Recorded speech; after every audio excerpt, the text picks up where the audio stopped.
just a quick note before I start this. I've just finished doing the first round of French Book Week series, and it was way more work than I anticipated, and I'm really pleased I got it done. I actually missed out a day, so I've got 6 videos instead of 7, but yeah, and there are 2 that I haven't subtitled yet, but I will be doing that soon. It takes a really long time. I had to subtitle a video that was 26 minutes long, I think, and it took several hours, and I was just exhausted, so I haven't been doing it for the last couple of videos, but I will do it soon, I promise, either today or tomorrow, so I will get that done. But they're all out in French. My French viewers, bonjour. I know there's at least one, so yeah, I haven't got a huge following, but I know there's at least one person who watches my videos in French. But for the English viewers, I will definitely be subtitling those videos very, very soon. And yeah, I know one of them at least available in English, so that's pretty good news. So yeah, do watch those videos. They're in French, but they are, most of them, subtitled in English, and I'll get the rest of them done very, very soon when I can muster the energy. So yeah, that's it. Quick note, onto the video. Hi everybody, this is Payanna and welcome to my video. And today I'm going to be talking about Scythe by Neal Shusterman. And weirdly, I don't have a lot of notes for this, even though I've got quite a few things to say, so let's get going. So this is a YA futuristic novel set in quite a few centuries in the future, as I gather, and in a time where all diseases have been wiped out and death itself has been conquered, so nobody dies anymore of natural or even unnatural causes. When someone has an accident to a point where they would normally be dead, they are simply revived in a revival centre. So no more diseases, no more death. This society is governed by a kind of super computer called the Thunderhead, which has pretty much worked out the solutions to every problem, including poverty, starvation. So this is a real utopian world where disease is no longer an issue, poverty is no longer an issue. Basically everything that is wrong with the world, political conflicts, religious conflicts, all of that has been wiped out, and even death itself has been wiped out. But the problem is, you can't have a society where nobody dies, because people are still being born. So they had to figure out a way of still having the life and death turnover. So what they do is they employed scythes. So these are people whose job it is essentially to select people to dispatch them. So they are essentially professional killers. That is what they do. And they are the only people in this world who are not governed by the Thunderhead. They're not allowed to utilize the Thunderhead for any kind of information. And they're not even, I think there's a case of them, like there's like cameras everywhere, and the Thunderhead kind of records everything, but it'll kind of wipe anything where there's a scythe on it, so you can't see what they're doing, you can't see them. And this is kind of like an internet sort of supercomputing thing, and people can go to it to get information, and the scythes, they can't ask it to do things. I think they can still utilize it to get information on people, but they can't people can just, like, what are these things called? The things that you talk to, like Google Home, I think, or Alexa, is it? I don't have these things, I don't know what they are. But where you can just like ask the Thunderhead for something and it'll answer you, the scythes can't do that. This book follows the story of 2 apprentice scythes, Scythe and Rowan, who have both been selected by a scythe called Scythe Faraday. And yeah, because the scythes take the names of like important historical figures. When they become scythes, they have to give up their real names and take on the name of historical figures, which I'll talk about that a bit. So Scythe and Rowan go through learning how to essentially, they call it gleaning, they don't call it killing people. And they have to learn how to do that, so they follow Scythe Faraday to his work, and also learn about fighting techniques and how to use weapons and poisons and all the ways in which you might glean someone. And I think it's great because Neal Shusterman really went into depth into creating this world. It is particularly good because there is a very big exploration of the Scythes and what they do. For instance, there are certain weapons that aren't seen as ethical, as it were, like flamethrowers. Some of them use flamethrowers, but generally speaking, I think there's a group trying to get them banned. And so there are kind of ways, like ethical ways, in which you should dispatch a person, ideally non-painful. And they all have their kind of different views on how to do this. So Scythe Faraday has, in his opinion, they shouldn't suffer. And then later on you see another one called Scythe Curie, and she is very close to the families of the ones she gleans. She'll receive them to her home and listen to their grievings and listen to them talking about the person. And then you've got another one later on called Scythe Goddard, who specializes in mass gleaning. So I think the first time you see him, he has a crew of people, this man, and they come onto a plane and just kill everyone on the plane in a huge, great shootout and blood everywhere. It's horrible. So they all have their kind of different ethical views onto how to do their work. And they also have quotas that they need to stick to, which kind of correspond to a percentage. They correspond to percentages of populations that would have died when death was still a thing. And the first time you see Scythe Goddard, he has come to Rowan School to glean one of the students. And he explains this by saying, well, back in the day when death was a thing, a certain percentage of those who died were teenagers. And then their methods of selection, like the ones with Scythe Goddard, with the mass gleanings, they are pretty random. They'll just say, oh, today it's going to be this plane. And that's it. But when it comes Scythe Goddard, I think he has a kind of way of selecting people. It wasn't entirely clear, but Scythe Curie kind of just looks at people and looks at the ones who look like they're just fed up with life, because some of them just are. And for God's sakes, why are you telling me that the memory's full? It's not. I have just emptied you.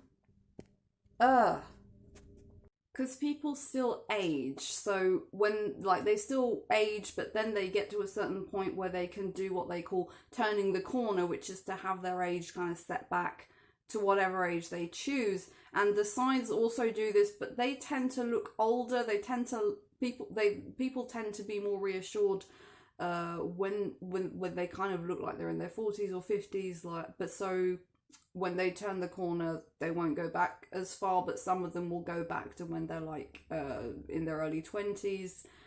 I don't think anyone I don't think they can go back to like when they were children, but maybe some of them would want to, I think. They also have these meetings, I think every 3 months, when they all are like, all this is going on in North America, and all the sides of North America have a big get together and remember those that they have gleaned and welcome new apprentices and new Scythes. And they also have this rather interesting thing where they kind of have people presenting new weapons, and this woman presents an injection that when they inject themselves with this thing, they can just kill someone just by touching them. And the way this is like carried out is someone tries it. I think the head of the Scythes tries this and then touches this woman and she dies, and they then say, wow, this it works, it's an amazing product. And then her company gets they buy this product from her company even though she's no longer there to receive the money, and kind of thank her posthumously. So there are these quite amusing moments in it, if you can call someone dying as a product of their own invention amusing. and that remains to be seen. So yeah, the exploration of this world is quite interesting, and they have all these kind of political fronts, these political groups. Some of them are trying to get more power, and people like Scythe Faraday just want to stay out of it, and people like Scythe Curie, who is a celebrity because she dispatched the president, thus getting rid of all the presidential, like all the struggles, and truly letting the Thunderhead take over. So this society is interesting because it kind of it explores what would it be like if people were to live forever and not die anymore, and what do you do about that when people don't die, because turnover. And another problem is the fact that families start getting insanely big because people are living for so long. They can have way more kids over a bigger period of time, and Rowan himself and his best friends suffer from this because their families are so huge. They're kind of in the middle of everything, and they kind of get forgotten. They feel forgotten, and Rowan's best friend's way of kind of drawing attention to himself is to throw himself off high buildings. And he does this because he knows that obviously he's not going to die. He's going to get brought back in a revival center. The first revival is free, but the rest of them his family has to pay for. So that's his way of drawing attention to himself. And they refer to themselves as the lettuce. In the kind of family sandwich, you've got the important bits like the meat and the cheese, and then there's the lettuce that's just there and no one really takes any notice of it. So all the way through the book, he refers to himself as the lettuce, which I thought was really amusing, and also quite a good analogy. So well done for that. So Rowan and Citra are going through their apprenticeship, and at the first grand gathering that they go to, because it's not a normal thing for Scythe to take on 2 apprentices. Normally they should only have 1, and the idea is that only one will become a Scythe afterwards. And Scythe Goddard pipes up and says, oh, wouldn't it be fun if at the end of their apprenticeship one of them has to kill the other? So then they have this kind of notion dangling over them that obviously they're going through this apprenticeship together. So they become very close. They're living together, they're working together, and they get very, very close. It was suggested that they had some kind of romance in the first novel, and that was problematic for some people. I saw some reviews of that they didn't really get it. I didn't really see the romantic side of it. Not in a deep emotional way. I don't know, maybe, I mean, I haven't read the other 2 books yet, so maybe it develops further than that, but I thought their relationship was an interesting one, and the way they get around having to kill one or the other at the end of their apprenticeship, because obviously they have trials to go through, they have tests, and their apprenticeship gets really tricky because Scythe Faraday disappears and is said to be dead at one point. So these 2 apprentices suddenly find themselves with no teacher, and Rowan is taken on by Scythe Goddard, and that gets complicated, and Citra's taken on by Scythe Curie, and she has a more interesting run. I found Citra less interesting than Rowan, even though she's kind of more the focal character. I thought she was less interesting. What happens to her is interesting, but her as a character, she's pretty boring. But Rowan was way more interesting. So anyway, Rowan's experience with Scythe Goddard, who is like the one who kills people in mass. The thing about the Scythes is they cannot own anything. They're kind of like religious, almost like a religious order, like nuns and monks, that they don't really have any earthly possessions apart from their weapons, I guess. So Scythe Faraday had a small kind of apartment that he lived in, which really had nothing fancy in it. Scythe Curie has a big house, however, with a sports car, but this was given to her by one of her victims' families. She has an interesting relationship with as I said, she receives the victims' families in her home, and some of them are even grateful to her for behaving the way she does. She's quite an interesting character. And then Scythe Goddard, he has a big house with a big swimming pool, but it doesn't technically belong to him, but he barges in on the previous owner and then says, if you don't give me your house, I'm going to kill you. So he has a very different attitude. He's a very dark character, very manipulative and very cruel. And Rowan has to deal with that, and it gets very weird with Scythe Goddard. I'm not going to tell you everything, but it does get weird and interesting. And he has a different attitude to his work than the others. He's seen as a visionary in his field because of his kind of novel attitude that the Scythe should just be allowed to kill everyone whenever they want to, instead of having to answer to quotas. He is a psychotic maniac, basically. He's a very scary character. I really like the way he was constructed. And also the fact that he has this following, he has other Scythes that are kind of his disciples, and they just worship him. Yeah. And it gets very dark when they go into just big buildings and just kill everyone with guns and flamethrowers and swords and whatever they want to. And there's Rowan kind of tagging along, being like, do I really want to be a part of this? Yeah. So that was interesting. And then later on, everything gets weird. And Scythe Faraday, it's also interesting what happens to him. Citra spends quite a lot of time trying to find footage of his death, which obviously doesn't exist because, as I said, the Thunderhead wipes images of the Scythes, but she manages to kind of cobble a theory together that maybe he didn't just die, because apparently, like, the story says that he gleaned himself, which is the only way the Scythes can die. But she doesn't believe that. She thinks that someone might have stepped in and murdered him.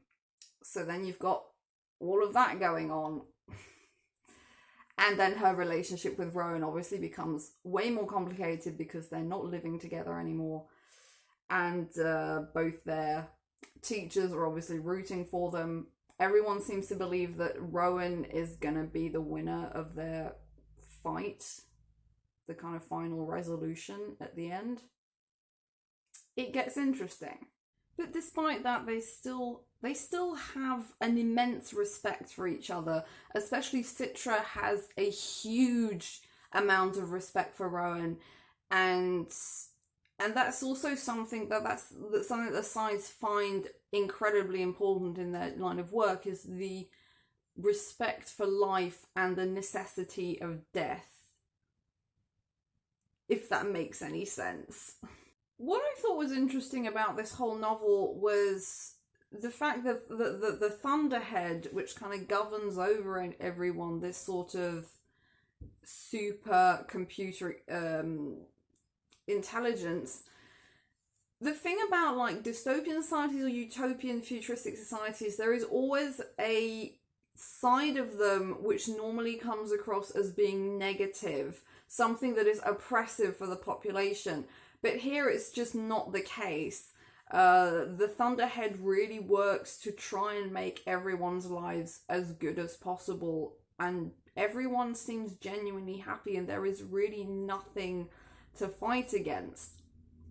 So that was interesting. And the Thunderhead even intervenes to help Citra with her problems, even though technically he's not supposed to do that, but can you call it a he? It? So the Thunderhead is not supposed to intervene with the Scythes, but it finds a loophole to communicate directly with Citra while she is dead and being revived. So I thought the Thunderhead was a very interesting concept, and the book 2 is actually called Thunderhead, so I'm looking forward to that and finding out more about this kind of super intelligent entity. So the conflict here isn't coming from the supercomputer that governs over everything. It is coming from the Scythe's world, who are the only people who aren't governed by the Thunderhead. And there's also a religious group in this, which is usually mocked quite a bit, but they kind of believe, I think they try to hear the sound that kind of echoes from the universe or something like that. It's a bit odd. They worship a bi-pronged fork, which is called what's it called? I can't even remember. Yeah. But they worship that. And I think is it Citra that has to go to one of their temples to meet with one of them, because the person she has to meet, Scythe Curie, has just gleaned a member of their family, and they were the only family member that this person had left that they could find.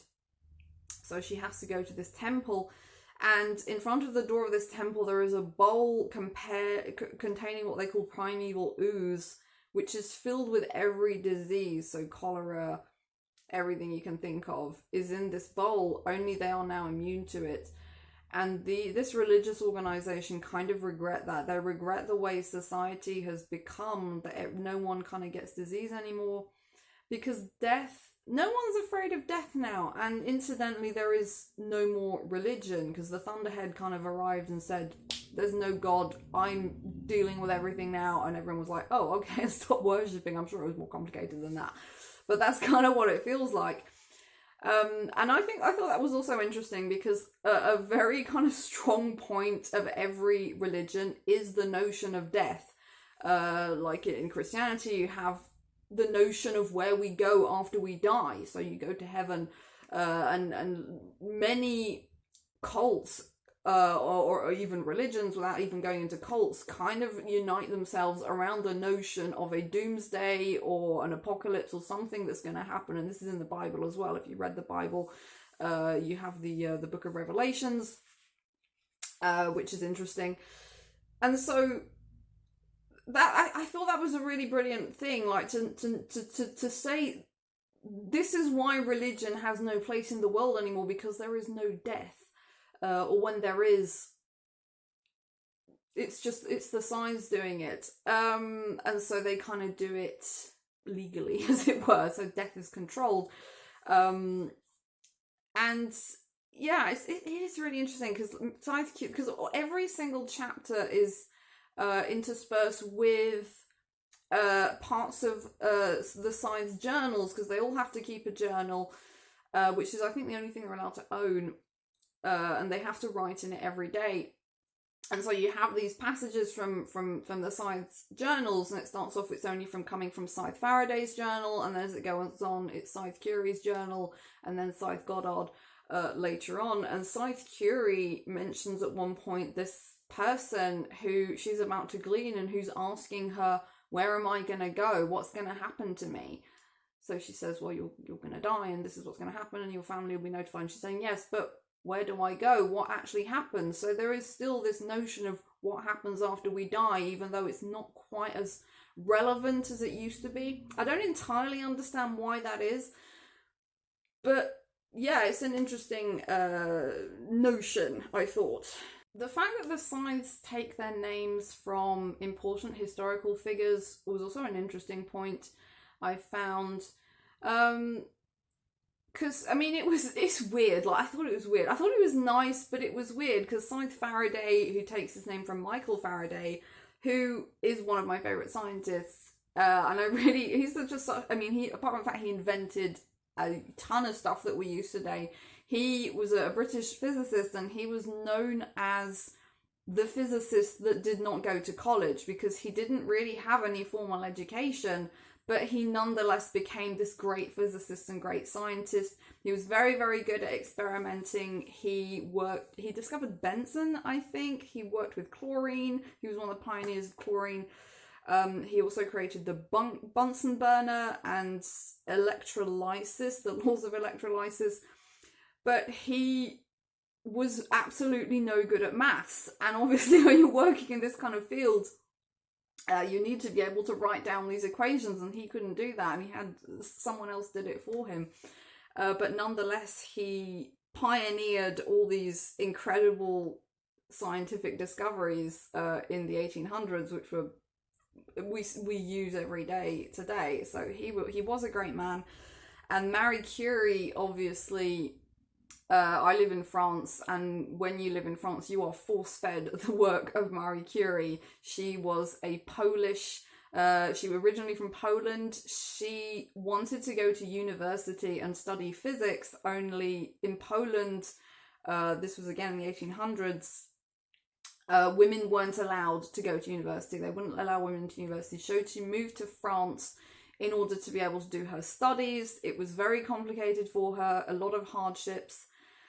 And eventually she met Pierre Curie, who eventually became her husband. And she created everything that we have today that has anything to do with nuclear physics.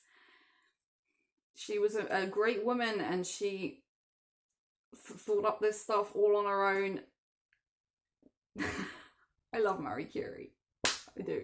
Their choice of names is interesting because they choose their names themselves, and then when they become Scythe, they have to explain why they chose them. And Scythe Faraday and Scythe Curie are both very inspiring characters. They kind of go with the inspiring people that they chose to name themselves after, but I still think it's a bit odd. I don't know what Michael Faraday and Marie Curie would think of people who dispense death being named after them. I don't really know. Aside Goddard, that's H.R. Goddard, who was an engineer, and he created the first liquid fueled rocket at the beginning of the 1900s, I think. And so he obviously paved the way for what is now space exploration. I'm not quite sure what to think of the choice of name, like the H.R. Goddard as a name for this character, or Scythe Goddard, that is, because I don't know. I just think maybe it was trying to set him apart from Faraday and Curie, because Faraday and Curie really created stuff that changed the world. Like, you know, Marie Curie, with her pioneering work on radium, created all the medical equipment that we use for like medical imageries, like x-rays and stuff. And obviously Michael Faraday is like with the work with the laws of electromagnetism and stuff like that. And Goddard, I mean, he was a brilliant engineer, right? I'm not knocking him for that, but he pioneered space rockets, which is a useful thing, but maybe not so useful in everyday life. Like, I think we could probably survive with the same lives we have now without space engineering. And it does come up in this novel, I think, trying to like send people into space, but it didn't work. It was a failure. So yeah, I don't know how R.H. Goddard is viewed in this world, or whether his pioneering mastery of rocket fuel and using like liquid fuel to launch rockets is actually of any use in the Scythe world. But then Scythe Goddard is seen as this wonderful visionary in the world of scythes by some, and as a complete lunatic by others, which creates yet another contrast. There are a lot of contrasting things in this novel. It's an interesting novel. I didn't think it was like brilliant in the way it was written. It's pretty kind of, I found it a flat read, honestly. I liked it. But yeah, I don't know, I'm just kind of thinking off here on my own. Like I said, I don't have a lot of notes for this. I still thought it was interesting. It brings up a lot of interesting questions, debates, and definitely ways of analysing what a future world without death and disease, or the fear of death, would be like. So, yeah. Just on a quick end note, I thought the cover for this book was really good. It actually took me a while to figure out that there is a face here. I didn't actually realise that at first. And then now I've seen it, I can't kind of unsee it. I don't know if that makes sense, but I thought the cover was really, really well done. Yeah, and I'm really looking forward to reading the other two books in the novel, the trilogy. I've got them lined up here.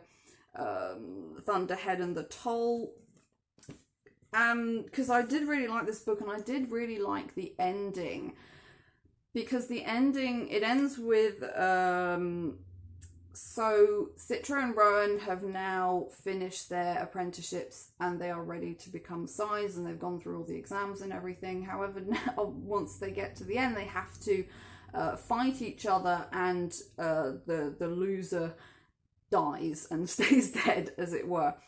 And Citra finds a way around this. I think she wins, or Rowan lets her win, after showing previously that he was way better than her at fighting. And she finds a way around this because the Scythes have these rings. They all have these rings, and if a person like kisses their ring, it will register their DNA, and then it will make them immune for a year. So for a whole year, these people cannot be gleaned. So there's this kind of database that they go to, and what she does is she gets the ring, and then she punches Rowan in the face, and so the ring registers his DNA, and that's her kind of way of saying, oh, I can't kill him now because he's immune, and oh, I didn't mean to do it because I just wanted to punch him because for what he did to me in the last fight we had. And Rowan escapes and becomes, at the end of this novel, we get a passage from Citra's journal where she refers to a Scythe called Scythe Lucifer, who's not a real Scythe. So she's referring to Rowan only indirectly, so we kind of figure out that it's him. And what he does is, after his ridiculously bad experience with Scythe Goddard, he has taken it upon himself to go and glean Scythes that are not doing their job properly, who are cruel or who are biased or who are just bad people, basically. And she ends this by saying, I hope that if he ever comes across me, he will remember that I'm a good person. And I'm going to read you that passage, actually, because I thought it was really good. If the conscience of Scythedom fails, replaced by the avarice of privilege, we could become our own worst enemy again. And to complicate it, new wrinkles are being added to the fabric of the Scythedom every day. Take, for instance, the latest rumour, which in the months since I was ordained has spread beyond the Scythedom and is whispered amongst the general population. According to the rumour, there is someone out there who is seeking out corrupt, despicable Scythes and ending their existence by fire. One thing is certain, he is not an ordained Scythe, and yet people have started to call him Scythe Lucifer. I'm terrified that it might be true, but more terrified that I might want it to be true. It was never my desire to be a Scythe. I suppose that makes me a good one. I don't yet know, because it's all so new and I still have so much to learn.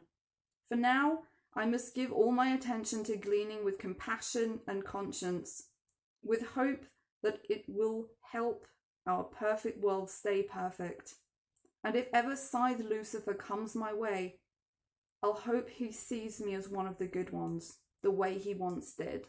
So that's it for this video. I hope that it's probably going to be a long one because, yeah, I've had issues filming this. My memory card keeps telling me it's full even though it's not, so I'm going to have to see about that. It doesn't seem to want to work anymore. So yeah, that was Scythe by Neal Shusterman, and yeah, I thought it was pretty good. I'm looking forward to reading the 2 next books in the sequels, and I hope you enjoyed this video. Please like, share, comment, and subscribe. Thank you so much for watching, and I'll see you all soon. Bye bye.